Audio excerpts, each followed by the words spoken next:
Hey guys, this is the Mad Professor Dr. John talking to you from Erbil, Iraq. And yay, Trump won the war. Well, I don't know.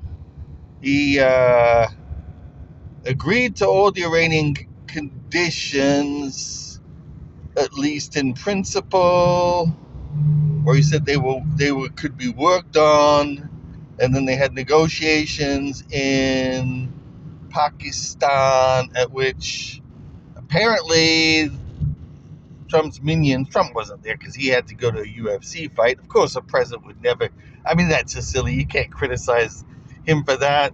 No president's going to go and directly negotiate with another country. I've never heard of that happening, so I don't criticize him for that. But he sends his minions, JD and Kushner and this guy Whitner or something, and they basically say, "No, we don't want those 10 conditions. We want you to agree to our conditions." So of course, what was the point? They just wasted the airfare. What with gasoline prices being so high, they just wasted a whole bunch of money just to send them over there. Um, Anyway, so that came to nothing. And then Trump said he was going to have a blockade on Iran, which, I mean, in theory, he should have done from the beginning, right? I mean, that's the first step. You apply sanctions on a country, then you blockade the country, and then if you have, justus belli, as they say, a war right, then you go to war. But no, Trump and Bibi Netanyahu went straight to war. They didn't even bother. In fact, Trump removed the sanctions on Iran. So, I mean, he went a step back. Anyway, so now they have a blockade on Iran. But this is the problem, see? I mean, what is the U.S. going to do? We're going to put ships up, and we're going to stop all the Iranian ships coming out of the Strait of Hormuz. But then, okay, what if a Russian oil tanker comes through or a Chinese oil tanker comes through? You think Trump is gonna, say, "Oh, we got to stop that tanker and start World War III"? This is the thing. We were stopping Russian tankers before, and the French are still doing it, and the British are still doing it. But I guarantee if the Russian tanker or a Chinese tanker goes through, I shouldn't guarantee it because I'm not in any position of power. But my guess is Trump will do nothing, just as he did nothing when a Russian tanker, Russian ships violated his blockade, so-called blockade of Cuba. He just said, "Oh, that's okay. They can go in. Anybody can go in. You know what? I don't have a blockade of Cuba anymore." It's like, dude, make up your freaking mind.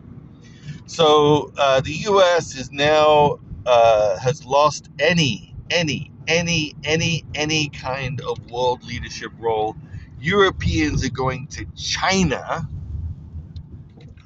The Middle East is going to China. And basically, Donald Trump has said, "Yeah, you know what? China, go ahead. You can be the leader of the world from now on. We give up. We're not going to do it anymore."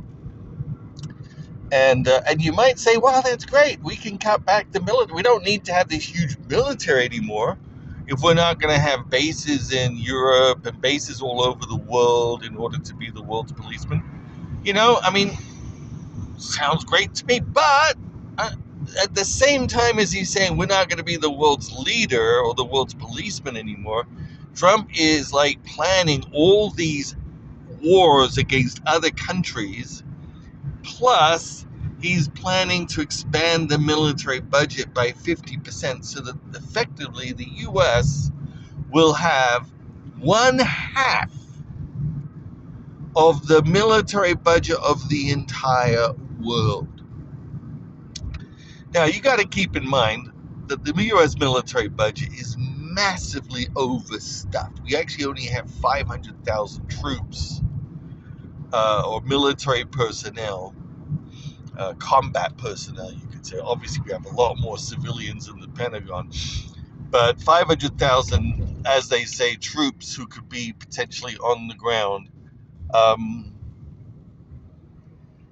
and most of the budget is spent on these massively, as we now know, massively way over expensive missiles. I mean, we knew this all the time, right? But, it just comes to the point where we're shooting down bullets with trillion-dollar missiles or billion-dollar missiles or million-dollar missiles anyway, right? You have a $10,000 drone being shot down by a $5 million missile. This math ain't mathing, right? So we're in a situation where that budget, we don't need a $1.5 trillion budget. Iran has a $10 billion budget. Maybe put it $20 billion to consider all the money they have hidden. But it's not going to be more than that. And they're beating our ass off. They just won a freaking war against the United States. From a strategic point of view, they get all the points. We get zero. They control the Strait of Hormuz. After a month, they control the Strait of Hormuz. They have forced all of our troops into hiding in the Middle East. They have forced all of our ships into basically scuttering away from anywhere close to Iran because they might be bombed, right? They won the war. They control, as they say, they control the territory. We may have destroyed all their ships. We have been destroyed. We may have destroyed a lot of their stuff, but they control the battlefield. That's the definition of who won, right? You can't say we won the Vietnam War because we killed more Vietnamese and we shot down more of their planes.